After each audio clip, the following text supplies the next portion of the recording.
மறுபடியும் work from ஹோமா? இன்னைக்கு மோடி பேசின விதத்தை பார்த்தா மறுபடியும் ஒர்க் ஃப்ரம் ஹோம் வர்றதுக்கு வாய்ப்பு இருக்குதோ என்னமோ. அப்படி என்ன பேசினார் அப்படிங்கிறத இந்த வீடியோவில் தெளிவாக சொல்கிறேன், கேட்டுக்கோங்க. முதல்ல பெட்ரோல் விலை ஏறுறதை பற்றி பேசினார். உலகத்தில் அங்கங்கே போர் நடக்குது, இது இந்தியாவுக்கு மட்டும் இல்லாமல் உலகத்துக்கே பெரிய சவாலாக இருக்கும்னு சொல்லியிருக்காரு. அதாவது பெட்ரோல் விலை கூட போகுது, குறையிறதுக்கு வாய்ப்பு கம்மின்னு ஒரு ஹிண்ட் கொடுத்துருக்காரு.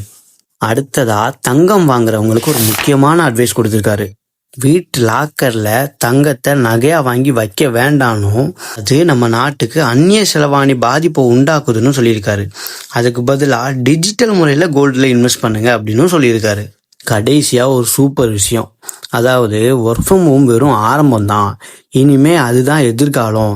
நம்ம வீட்டில் இருக்கிற பெண்கள் பெரிய பெரிய நிறுவனங்கள்ல ஒர்க் ஃப்ரம் ஹோம் மூலியமா நிறைய சம்பாதிக்கலாம் அப்படின்னு சொல்லியிருக்காரு. இதை பற்றி உங்களோட கருத்து என்னங்கிறத கமெண்ட்ல சொல்லிட்டு போங்க. அதே மாதிரி நம்ம சேனலை மறக்காம ஃபாலோ பண்ணிக்கோங்க.